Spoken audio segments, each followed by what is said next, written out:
What's up, everyone? Welcome back. We're going to go over the top baits for bass fishing in October. We'll do it right now. Thanks everyone for watching. As you know, we do these videos every month. Throughout the month I'm talking about the latest and greatest baits, but once a month I talk about my favorite baits for that particular month. And I always preface this with, I've lived all over the country. I live in Texas now, but I've lived in Washington State, Nevada, and Florida. So I fished all over the place. It's not just centrally located. And these are really things that do apply to just about everywhere.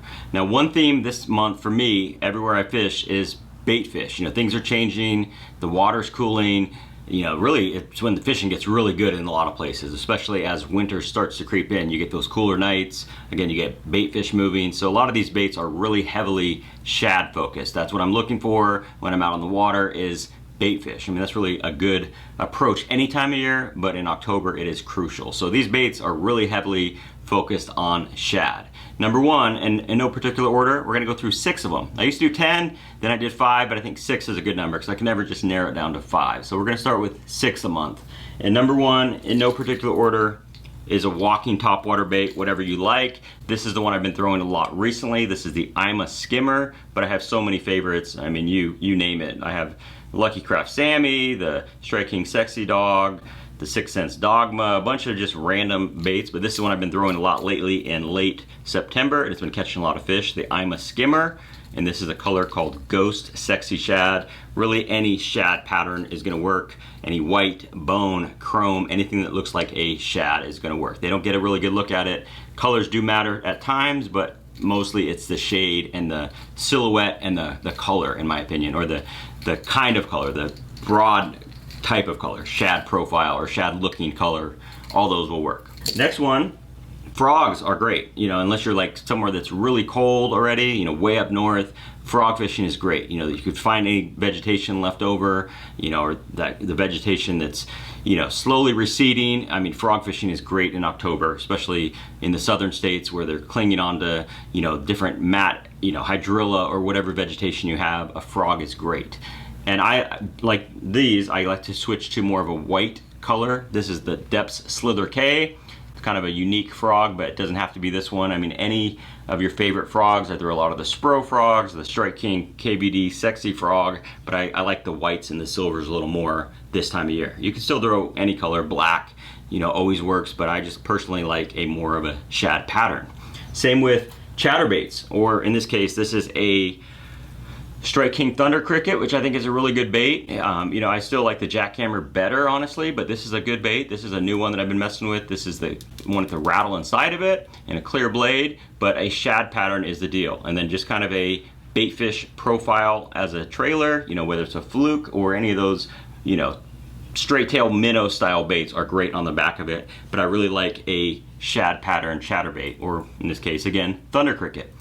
The rest of the year, I pretty much always throw green pumpkin or black and blue, a little bit of fire craw early in the year, really basic with my vibrating jig selections, but late summer and into fall, I use a lot more whites and silvers like this one just to match those shad that they're eating. Speaking of shad, again, I gotta throw a Kitech Swimbaits in there. It's just a great bait anytime there's shad around. This one I believe is a 3.3 or a 3.8. I believe it's a 3.8 actually, but 3.8 or under for the most part, 2.8 even, and even starting to mix it in on an Alabama rig, but it's hard to beat a single swim bait or an A rig. These, Kitech style swim baits are great when they're eating shad. No secret there. Also gotta go with the spinnerbait. This is a Z-Man Sling Blades, really good, very durable bait that has a really strong wire, and it puts off a lot of vibration, even though it's really small, really thin. But a double willow or a willow Colorado or willow Indiana in this case, any of those with 2 blades, I like to mix it up with a gold and a silver just to give it kind of a different look. You can go straight silver if you want, but a shad patterned skirt is a must. But this is a good spinnerbait. I really like this one, but there's a lot of other good ones out there too. Then last but not least, gotta go with a minnow, something like the Depths Sakamata Shad, or this is the new net bait prop duster. It's a 6-inch bait. Now again, late September, this is a brand new bait, but I've been having a lot of luck with this one. It's a great drawing power if you're fishing forward-facing sonar. Even though the shad are tiny right now, a bigger bait does get their attention. It's something I don't know why, but it just gets their attention from further. You know, it's something, a bigger profile, and they definitely like this. You know, fish of all sizes. I've caught fish that are about a pound on this big bait, so it doesn't necessarily mean you're not gonna catch a lot of fish. They'll still eat this thing. Like I said, even small ones will eat this big bait, which it's not that big, really, if you think about it, compared to like a 5-inch Senko. It's just a bigger profile, a little thicker, but you can't beat a minnow on a jig head with forward facing or with not. You can still shake a minnow without live scope. I've done videos on that. It's a great way to catch fish just because the technique, you know, it hits those fish that are in the middle of the water column, especially if they're eating shad. So don't write it off just as a forward facing technique. You can still shake a minnow anywhere that you think there's shad around.